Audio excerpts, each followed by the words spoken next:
Muy buenas, mis queridos estudiantes. Bienvenido a esta nueva versión de la virtualidad. Bienvenido a esta nueva forma de hacer pedagogía. La virtualidad también se ha constituido en los últimos tiempos un medio y un canal donde aprender. Más aún, una de las cantidades de maestría, doctorados, están también virtuales. Entonces, debido a los acontecimientos del coronavirus, pues la universidad ha tenido como alternativa la virtualidad, de tal forma que no paralicemos las clases, sino al contrario, las reforzamos.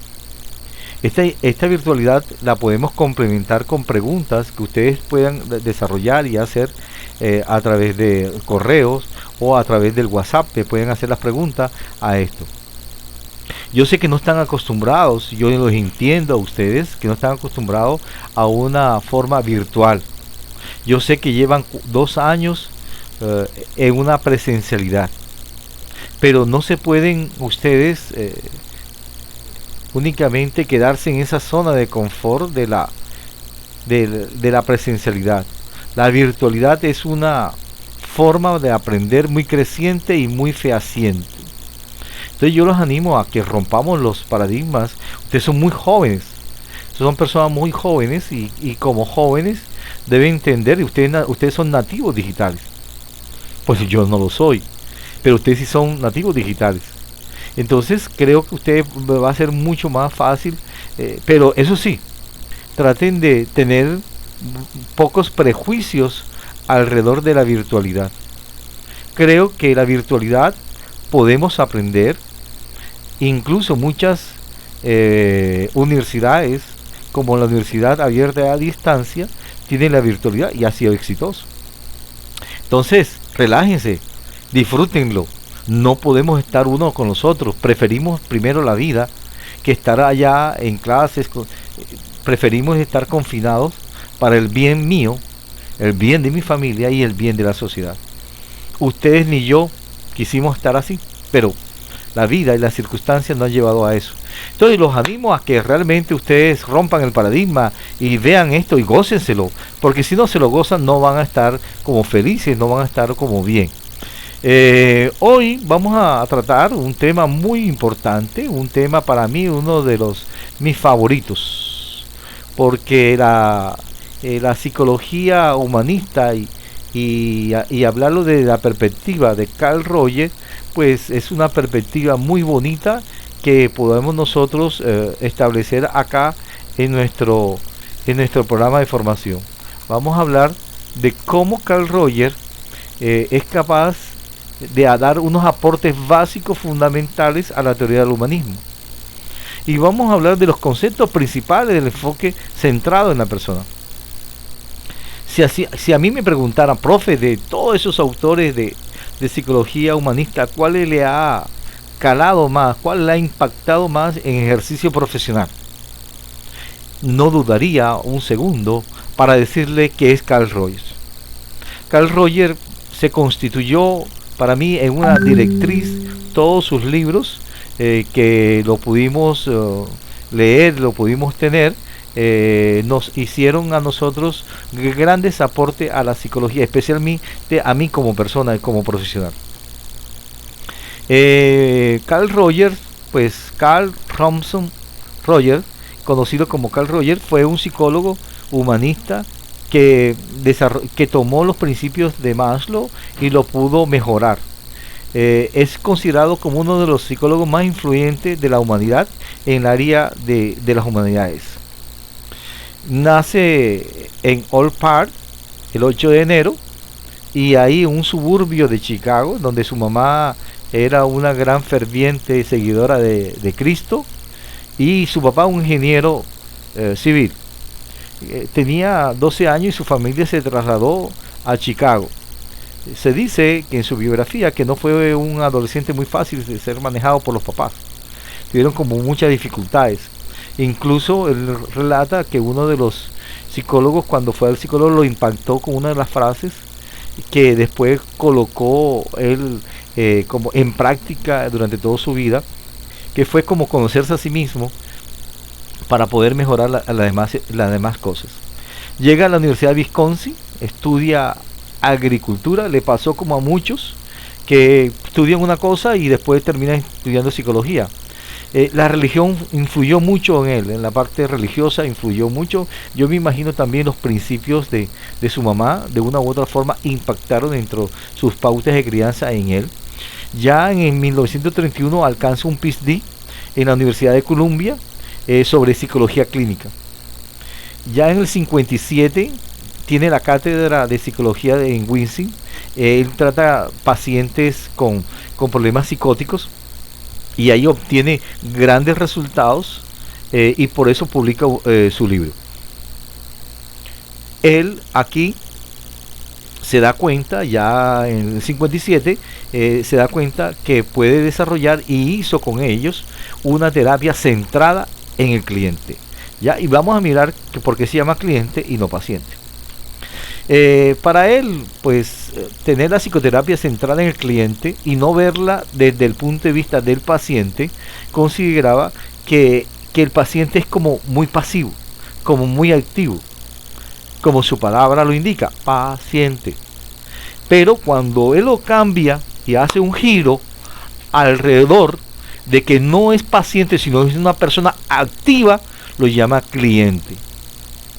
Porque lo ve como una persona proactiva, ve una persona constructora de sus circunstancias, no producto de sus circunstancias. Es decir, ve al cliente como una persona empoderada. Se empodera de él mismo, se empodera de sus sentimientos, de su fortaleza interna, que es capaz entonces de crear condiciones externas favorables a él. El enfoque centrado en las personas tiene como epicentro que el cliente tiene los recursos propios. Y eso lo habíamos visto en clase. Es decir, que toda persona tiene los recursos internos y las actitudes básicas para resolver un conflicto. Es decir, que él viene con todas las herramientas, él viene con todo el potencial y el terapeuta lo únicamente va es a organizar lo que está ahí a través de unos reflejos, que vamos a hablar posteriormente, a través de unos insights, que vamos a hablar posteriormente, para que él tenga la capacidad de autopercibirse, por un lado, y ser transformador de sus circunstancias. Para ello, el terapeuta requiere también un clima, para poder hacer que ese paciente se empodere y transforme su ambiente. Que eso no se da en una forma espontánea. El terapeuta tiene que crear unas condiciones y vamos a mirar las condiciones. Y lo fundamental, lo que busca el terapeuta con el cliente, es que él pueda tener una autorrevelación. ¿Qué significa una autorrevelación? Es conseguir una autopercepción de sus problemas, de sus dificultades, de sus limitantes, de sus fortalezas, y poder entonces cambiar la actitud y tener un cambio en su personalidad. Y eso es lo que lo que queremos decir empoderamiento personal. Y es la capacidad que tenemos para poder transformar lo que está allá arriba, afuera. Empoderándonos como personas, somos capaces de desarrollar unas mejores actitudes y unas mejores condiciones para enfrentar cualquier problema. Por lo tanto, este enfoque de Carl Rogers focaliza que el problema no es tan problema, sino se centra en la persona. Y esa es una concepción, y eso también lo tengo yo en mi libro. Si me recuerdan, lo puedo compartir. Yo hice un libro el título del libro es el siguiente: ¿Cómo ser mejor en un mundo difícil? Vaya que no es fácil en las circunstancias de hoy. Es más válido el título: ¿Cómo ser mejor en un mundo difícil? Ahí planteo lo que dice Carl Rogers, que no nos podemos centralizar en el problema. Nos tenemos que centralizar entonces es en la persona como enfrenta el problema. Analizando la circunstancia de hoy, pues si yo coloco únicamente, hoy yo me centro en coronavirus y entonces veo todos los noticieros 24 horas, leo todos los embustes que dicen las redes sociales, ¿verdad? Pero si estoy informado de las fuentes primarias, de fuentes científicas del Ministerio del Trabajo, del Ministerio de Salud, y de revistas o periódicos prestigiosos, creo que estar informado es muy importante. Pero estar sobreinformado también es catastrófico, porque voy a generar miedo, perdón, voy a generar pánico. Todos debemos tener miedo, porque es el que nos moviliza, pero lo que no debemos que tener es pánico, es diferente. Entonces, Carl Rogers, yo no me voy a focalizar en el problema del coronavirus. Yo me voy a focalizar cómo voy a manejar ese problema. Voy a tomarme tiempo para mí. Voy a ver esta videoconferencia varias veces. Voy a compartir con mi familia. Voy a hacer cosas creativas frente a esto. Voy a tratar de no infectarme. Voy a obedecer todas las políticas de lavarme las manos. Entonces, si yo me focalizo en el problema, lo más probable es que caiga en un pánico total. Pero si yo me focalizo en la persona, veré alternativas. En mi libro digo que los problemas no son problemas. Por ejemplo, para mí no es un problema la virtualidad. Yo cuando me dijeron, no, virtualidad, bueno, listo. Estos días aprendí todo lo que tiene que ver con el computador y cómo hacer las videoconferencias. Y cómo colocarlo en mi canal de YouTube, que hace rato lo tengo. Entonces todo eso me ha permitido a mí salirme de mi zona de comodidad y ver cuáles son mis recursos internos para enfrentarlo. Y eso es lo que busca el humanismo. Lo que busca es cómo fortalecemos. En el caso de ustedes, bueno, le movieron el queso, no se lo quitaron, le movieron. Entonces, si le movieron de la presencialidad a la virtualidad, entonces ustedes son capaces de generar conductas que para poder aprender esto. Por ejemplo, si yo fuera con ustedes, estuviera tomando apuntes de todo lo que yo estoy hablando. Estuviera reflexionando, estuviera como si estuviéramos en clases. Entonces, no se focalice en el problema que la presencialidad es mejor que la virtualidad. No, ambas son importantes, ambas. Incluso interceptarlas sería lo más conveniente, y en este caso lo vamos a hacer con el favor de Dios cuando nos veamos en una forma presencial. Entonces, por favor, abren la mente, no se focalicen que no estamos físicamente, estamos virtualmente. Ustedes me pueden contactar también por WhatsApp y me mandan las preguntas.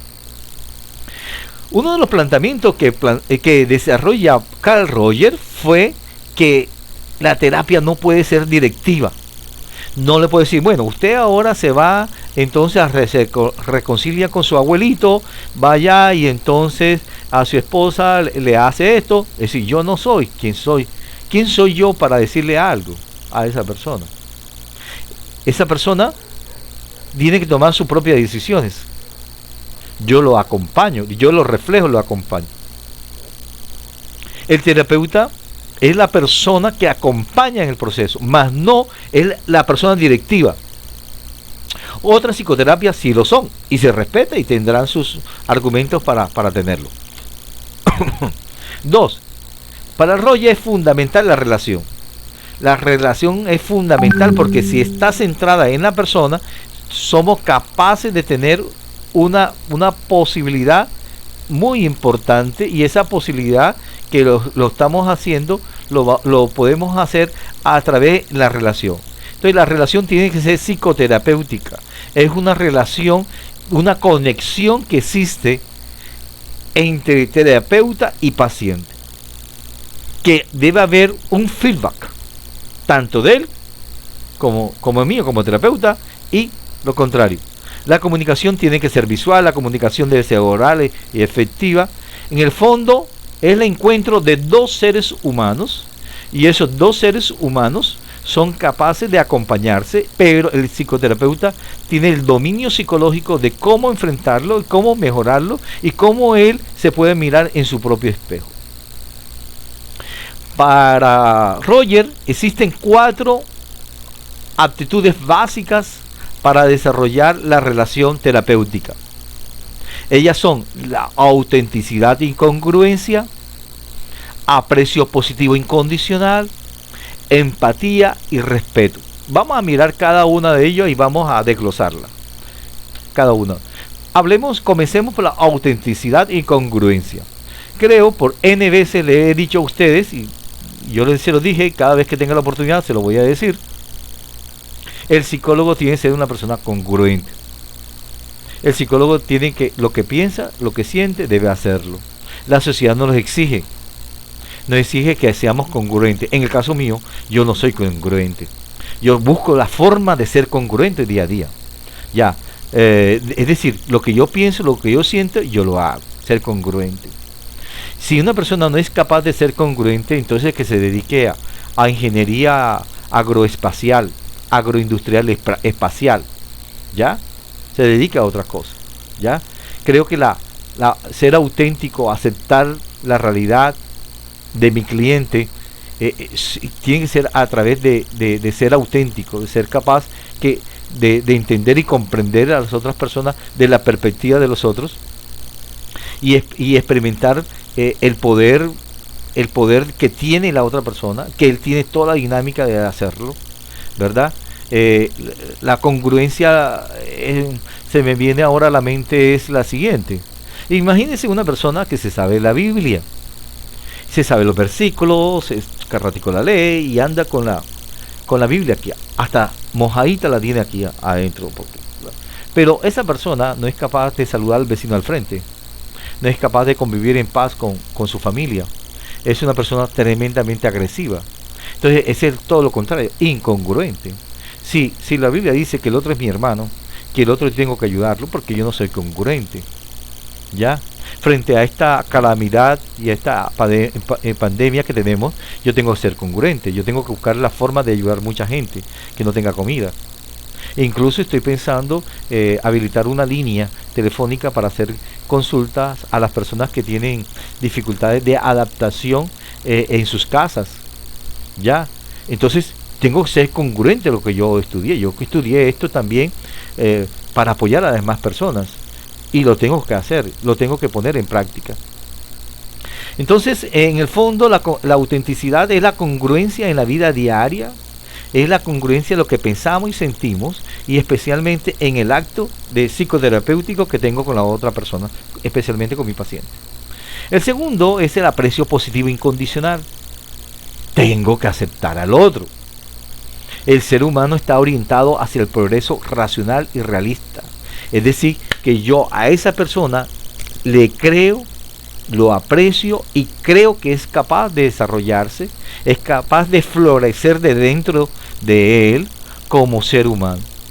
Y por lo tanto no puedo ser prejuiciado. El psicólogo que sea prejuiciado no puede haber. Por eso ustedes no pueden tener prejuicio frente a la virtualidad, no pueden tenerlo. Bueno, pues, perdón, sí pueden tenerlo, pero tienen que manejarlo. Porque su mente, el cerebro es bastante, y la mente le gusta la zona de comodidad. Al cerebro le gusta no hacer nada. Al cerebro le gusta economizar la energía. Al cerebro le gusta, todo lo rutinario. Por eso cogen por las mismas calles, por eso duermen en el mismo pedacito de la cama, por eso no pueden dormir sin sus almohadas. Pues sí, entonces nosotros no podemos prejuiciar la virtualidad. Y tampoco puedo prejuiciar los comportamientos de una persona. No, mire, que yo volví con mi esposa. ¿Cómo? ¿Usted volvió con ella? ¿Cómo se le ocurre? No, yo soy jamás incapaz. Eso es antiético, eso acá no tiene cabida. Es impresionante, eso no acá. Hay que entender que cada persona es única y libre, y él toma sus decisiones en la medida de sus posibilidades, en la medida que él lo cree y lo siente. Dice Carl Rogers en una de sus frases: la paradoja curiosa es cuando me acepto tal como soy, entonces es cuando puedo cambiar. Miren lo importante es. La primera frase tiene que ver con la aceptación. Y la segunda, que soy capaz de transformarme. Es decir, si yo no acepto que me está dando como miedo la virtualidad, entonces lo más probable es que que esto no, para qué, yo no voy a aprender, me cierro, y te voy a ser sincero, no va a aprender. Pero tú dices, hombre, en verdad que me están cambiando mi zona de confort, yo soy joven, tengo que tener una mente abierta como psicólogo. Bueno, voy a experimentar algo bueno. Para mí toda esta experiencia ha sido fabulosa, la virtualidad. Pues lo he tomado como, incluso hace parte también de mi consumo de mis horas. Para hacer toda esta videoconferencia tuve que aprender una semana de ensayo y error. El video pasado no me salió bien, bueno, ahora lo volví a cambiar por eso. Pero cuando las personas aceptan, son capaces de cambiar. Esto me acuerdo cuando yo estaba en la universidad, estaba en la clase de psicopatología y me mandaron a hacer las prácticas con un psiquiatra muy famoso de la Universidad del Norte. Este psiquiatra, cuando yo estaba en la consulta ahí observándolo, cuando venía un paciente le decía, doctor, ¿sabe una cosa? Yo oigo como voces, veo como cosas, yo como que ando como loco, doctor. El doctor le medicaba, le hablaba, le medicaba, y le decía, vaya para su casa, venga en tanto tiempo. Pero cuando una persona venía, ¿sabe una cosa, doctor? La gente, yo vengo aquí porque la gente dice que yo estoy loco, ya estoy loco. Yo no estoy loco ya. Y tenía comportamientos no típicos. Entonces el psiquiatra le decía, lo internaba en la clínica de reposo, donde donde yo estaba haciendo la práctica. Cuando se terminó la sesión y todo eso, le pregunté, doctor, yo no entiendo. El que dice que está loco, usted lo deja para la casa. Y el que dice que no está loco, lo deja acá adentro. Entonces dice, mire, la persona que dice que no está loca, necesita un proceso de aceptación de su locura y de su enfermedad. Pero la persona que dice no estoy loco, tiene ese problema. Pero lo que dice, doctor, ¿sabe? Yo estoy loco, esa persona tiene un componente, el yo. Acuérdense de lo que decía Freud. El yo es la capacidad que tenemos de percibir la realidad, percibir mi realidad. Y frente a eso, realidad objetiva, soy consciente y actúo congruentemente. Y esa persona está siendo congruente, está sintiendo voz y todo eso, y con los medicamentos puede mejorar, mientras que el otro no va a mejorar con mis medicamentos. Tienen que venir a psicoterapia para que realmente él vaya a evaluar. Y de ahí esta anécdota está en el libro que les voy a colocar en la plataforma, Cómo ser mejor en un mundo difícil. Bien, el tercer componente que dice Roger es la empatía. Hemos hablado bastante de la empatía y en psicología, y es la famoso vivir lo que vive el otro de la perspectiva del otro. Escuchar empáticamente es comprender sus propias experiencias y entenderlo. Por eso es que se recomienda que los psicólogos vayan a psicoterapia. No, que si van a psicología social, si van a psicología educativa, si van en psicología investigativa o investigación, si van a cualquier campo, incluso más importante, al clínico, tienen que tener psicoterapia, porque ahí es donde se siente uno en el zapato del otro. Para mí es muy agradable decir que yo he estado en psicoterapia y he estado permanentemente, cuando lo he necesitado, en psicoterapia. Creo que eso ayuda mucho a mirar el mundo interno, el mundo subjetivo de cada uno. Roger dice que la empatía no se da en el aire. La empatía se da en la escucha activa, y eso es lo que vamos a hablar ahorita. Fundamental.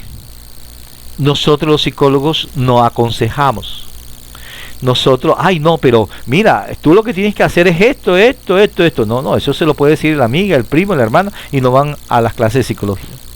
Nosotros somos profesionales desde la perspectiva de Carl Roger, tomar la información, procesársela, reflejársela, para que él haga cambios internos y sea transformador de su propio ser y consigo mismo su entorno. Hay una película que fue inspirada en este señor. Este señor se llama Patch Adams, creo que lo recuerda. Lo curativo es el amor, el humor.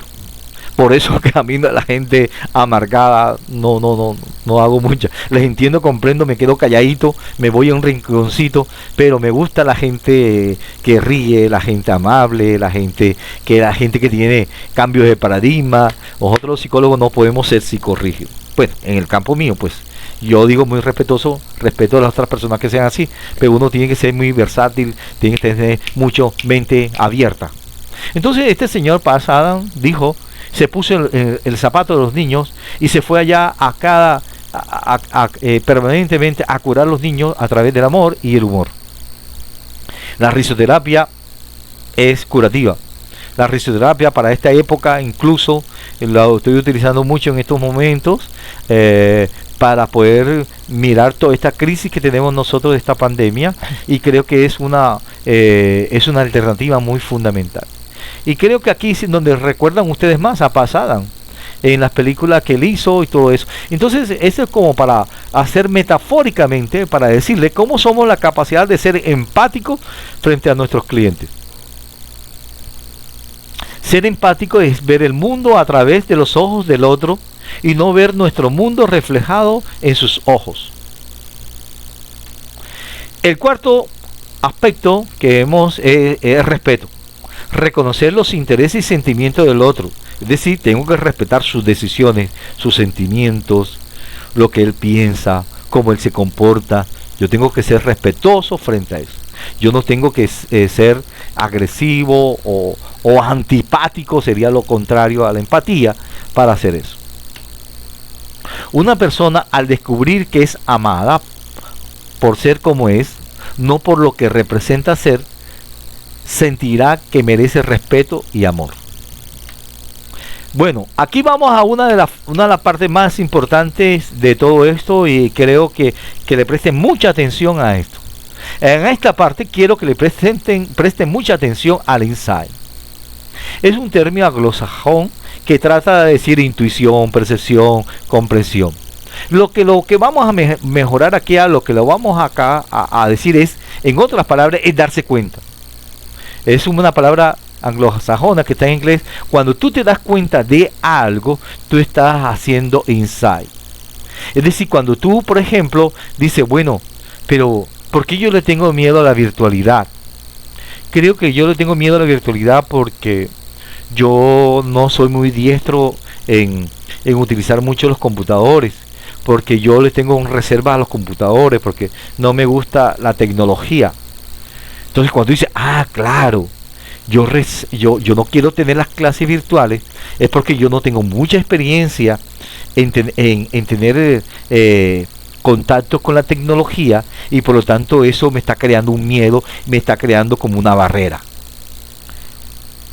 Cuando tú eres consciente de eso, eres capaz de cambiar. Pero mientras tanto que te estás diciendo, no, ¿por qué la virtualidad? Que no sé qué, ¿por qué la universidad? ¿Por qué lo otro? ¿Por qué lo otro? Pues te vas a frenar, te vas a bloquear y no vas a aprender. Así sea que veas este video 300,000 veces, porque ya permanentemente está bloqueado. No vas a... Pero si tienes insight, te vas a dar cuenta cuál es tu bloqueo, qué es lo que está pasando contigo, qué es lo más importante.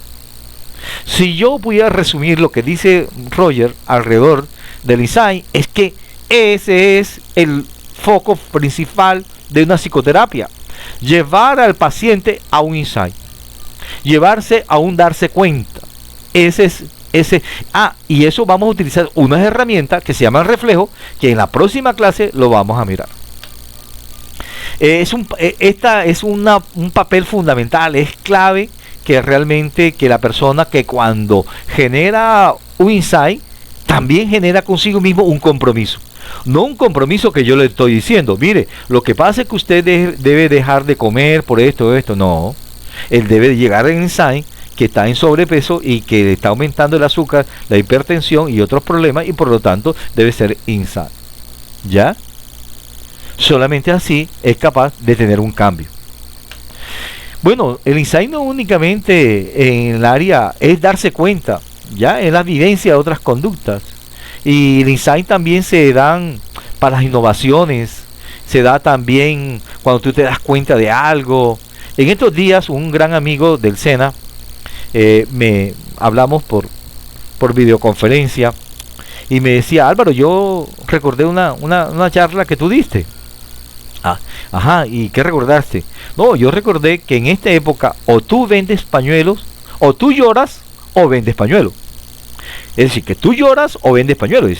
Y esa frase, contextualizándola ahora, me di cuenta, o me pongo yo a llorar por el coronavirus, o algo con el coronavirus. Y se le ocurrió una idea. Tuvo un insight cuando se iba a dormir, ¿verdad? Y el insight que dice mi compañero fue que él dijo, no va a ser coronavirus, sino el coronavida. Y hoy día tiene una empresa que lo está desarrollando, y voy a mirar cómo lo tengo que apoyar yo ahí, porque me gusta la idea de estar fabricando tapabocas, pero este tapabocas él le entrega a la costurera que trabaja en su casa los insumos, los elásticos y todo eso, y tiene un proceso para hacerlo, la asepsia, para que realmente no estén contaminados después de la manipulación de esto, para que las personas tengan eso, y ya tiene una idea. Eso es un ensayo. Es decir, que el ensayo no únicamente cuando, ay doctor, que no sé qué, porque yo estoy gordito, estoy gordita, porque será que esto, no, porque estoy en la ansiedad mía, porque cuando yo como, sí, bien, perfecto, eso se da, y eso es lo que uno, pero también se da en otras cosas, se da en los negocios, en tu vida personal, en tu vida productiva. Bueno, la pregunta que se hizo Roger fue, bueno, ¿qué habilidades debería tener el terapeuta para poder enfrentar al cliente? ¿Qué habilidades debería tener? Y vamos a mirar cada una de ellas. La primera, la atención. Que se sienta ser atendido. Que se le muestre importancia. Que se le dé, que el terapeuta no pueda andar con sus propias preocupaciones. Hay que atenderlo voluntariamente y entender el paciente. Hay que focalizar y centralizarse en su propia conciencia. Incluso hay que estar física y mentalmente conectado con el paciente. No que la persona esté por allá y uno esté mirando por otro lado. No, que debe estar. Y ahora vamos a mirar cómo se hace también eso. Carl Rogers dice también, me doy cuenta que si fuera estable, prudente y estático, viviría en la muerte. Por consiguiente, acepto la confusión, la incertidumbre, el miedo y los altibajos emocionales, porque ese es el precio de que estoy dispuesto a pagar por una vida fluida, perpleja y excitante. Mira, eso queda como si Carl Rogers estuviera viviendo hoy todo esto. No, la vida es cambiante, la vida no es lineal, la vida no es una línea, unos puntos sucesivos llamado línea, no, la vida es así, para arriba, para abajo, hoy nos tocó esto, mañana nos toca la otra cosa, hoy estamos en virtualidad, de pronto mañana vamos a otra cosa. Entonces, la vida monótona nos lleva a la muerte, ¿ya? Entonces, él dice, yo prefiero el miedo, la incertidumbre, para tener una vida fluida. Mire, yo no sabía de todo esto, ya aprendí, qué chévere. Chévere, aprendí en mi rato libre todo esto, ¿ya? Entonces yo le invito a ustedes a que esto que estemos hablando nosotros sea congruente en su vida, porque si no es congruente en su vida, busque otro enfoque, porque aquí no es. En este enfoque no se venga, porque aquí tratamos de ser congruente, La segunda es la atención física. Mantener mi atención física al cliente, no moviéndome de un lado para otro, o no moviendo la cara, diciendo gestos, no. Esto es estar físicamente conectado con el paciente, es decir, que yo estoy pendiente de él, que yo estoy desarrollando con él, que él se dé cuenta de esa parte. Indudablemente que la atención psicológica es fundamental, ¿verdad? Para que sus propios procesos interiores vayan fluyendo y vayan floreciendo. Es importante el tema del lenguaje, el tono de voz, ¿verdad? Las palabras, ¿verdad? Y el mensaje no verbal.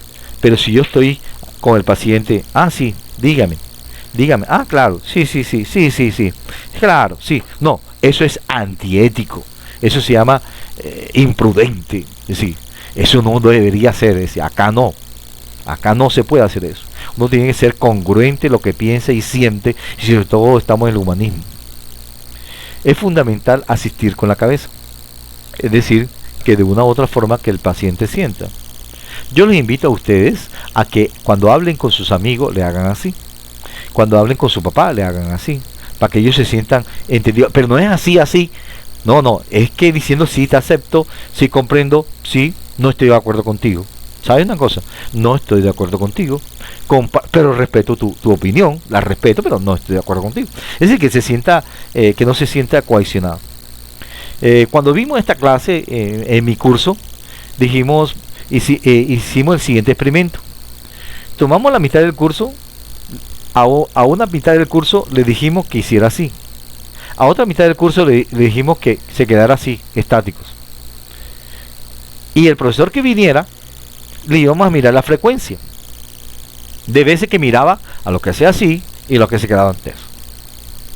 Luego del experimento comprobamos lo obvio, que lo que hacía el profesor de una forma inconscientemente, sin darse cuenta, se identificaba con las personas que activamente se sentía escuchado, pero la persona que está así por allá, que no le está prestando atención, no existía conexión. Por eso es fundamental el hecho de comunicarse con el otro ser humano que tenemos ahí, que se llama paciente, porque él debe sentirse comprendido y entendido. 4. La atención no verbal, el manejo del silencio. Nosotros estamos tan acostumbrados a hablar y hablar y hablar, que en la sesión puede haber sesión del silencio. Es una forma de pronto pasiva de escuchar, de dejarlo que se encuentre. Mire, cuando uno es paciente y le dan un silencio, lo digo por mi experiencia, uno encuentra conexiones que antes no encontraba. Y encontrar esas conexiones es lo que nosotros llamamos insight, lo que nosotros llamamos nos damos cuenta, darse cuenta, ¿ya? Entonces el silencio es fundamental, el silencio hace parte de la psicoterapia también. A mí me gusta una frase que dice que es bonito escuchar el silencio hay que escuchar. Quinto, la verbalización clara y concreta. Decir en sus propias palabras tus pensamientos y sentimientos de una forma sencilla, sin complicaciones. Entonces tú no le puedes decir a un paciente, por ejemplo, lo que pasa es que epistemológicamente tu conducta hermenéutica desarrolla una interacción entre sujeto pasivo y sujeto activo. Entre sujeto activo y sujeto pasivo hay una cosa que se llama fenomenología. Es decir, cómo tú conceptas el fenómeno de separación. No, eso no se hace. No. Es una palabra sencilla, una palabra hilo. Eso lo vamos a mirar ahora en el reflejo, que la persona comprende indudablemente del nivel de educativo, ¿no? Eso va directamente proporcional a eso. Sexto, captación del tema central. El terapeuta tiene que tener la habilidad de todo lo que le dice al paciente, mira cuál es el árbol principal. Es decir, un paciente viene con un bosque lleno de árboles, pero el terapeuta debe ver cuál es el árbol principal, de dónde nació toda esa raíz. Esa es captación del tema principal, y ese es lo que debe focalizar el terapeuta con el paciente. El manejo del tiempo es fundamental, es una manera puntual. ¿Se acuerdan por eso? Porque yo les pido que sean puntuales, porque yo debo respetar a mi paciente, yo debo respetar a mis estudiantes. Por eso es que en la plataforma me dicen lo que me dicen, que los trato como niños. No, a mí no me importa. Me importa que yo estoy siendo ético y estoy enseñándoles eso. Incluso eso me lo enseñaron a mí. Y yo dije, algún día se lo voy a enseñar a mis futuros estudiantes. Porque creo que uno debe respetar a las personas en la puntualidad. Y si uno puede, dice, habla, porque hay dificultades que se le presentan a uno todos los días para una sesión y todo eso. Resumen, el octavo es el resumen. Después de todo, pues, a mí me gusta, y dice Carl Rogers, que debe hacerse un resumen psicoterapéutico de los sentimientos, de lo que se habló, cómo se habló y todo esto, para que la persona de pronto, eso sea el insumo fundamental para que los vaya procesando para la próxima sesión. Dice que el cierre de la sesión es un momento final de una sesión. El terapeuta hace un recorderis de todo lo que se ha dicho y lo sucedido en la entrevista y la despedida. De pronto hay insight que la persona se va de pronto con agresividad. Hay veces que se van felices, hay veces que se van tristes, pues ya eso depende de cada uno, pero de todas maneras lo que yo he visto en mi praxis profesional es que es psicoterapéutico, ¿verdad? Es psicoterapéutico. Es decir, no necesariamente la persona tiene que irse feliz, y si se va feliz, bueno, mucho mejor. Mire, esta es la forma como se colocan las sillas cuando uno es un psicólogo humanista. Se coloca una silla, mire que no están de frente, no están así, están como de medio ladito. Y así, esto lo vamos a hacer ustedes después. Vamos a hacer unos ejercicios virtuales, van a hacer unos videos en donde van a hacer una entrevista utilizando los principios del humanismo, especialmente del Carl Rogers. Bueno, mis queridos estudiantes, esto es lo que yo le tengo dado para Carl Rogers. Esto lo tengo para ustedes. Esto es la virtualidad. Bienvenido al siglo XXI. Bienvenido. Ustedes son jóvenes, ustedes entienden más que yo. Hoy hemos hablado de Carl Rogers, cómo él desarrolló todo un proceso muy positivo para hacer que el humanismo y la psicoterapia sea más efectiva. Él hizo un aporte principal del insight, hizo un aporte principal en cómo es la relación con el paciente, cómo es la comunicación con el paciente, cómo debemos abordarlo, cómo debemos creer en el paciente y ser capaz de que es un sujeto transformador de sus circunstancias, no como el modelo conductual. El modelo conductual dice que es producto de las circunstancias, el ser humano. No, aquí decimos que el ser humano es constructor de las circunstancias. Y eso es lo que queremos mirar a ustedes, para que ustedes se den cuenta en esto, que es importante en la psicología, el humanismo, porque nos está dando a nosotros una gran impacto para nuestra vida profesional. Yo los invito a ustedes a ser congruentes, los invito a que practiquen el humanismo, que lo practiquen, que sin que la persona se den cuenta, que lean más sobre el humanismo, porque esto es muy bonito, y sobre todo en estos tiempos en donde el miedo, el pánico es como la característica fundamental. Necesitamos personas más humanas en este momento.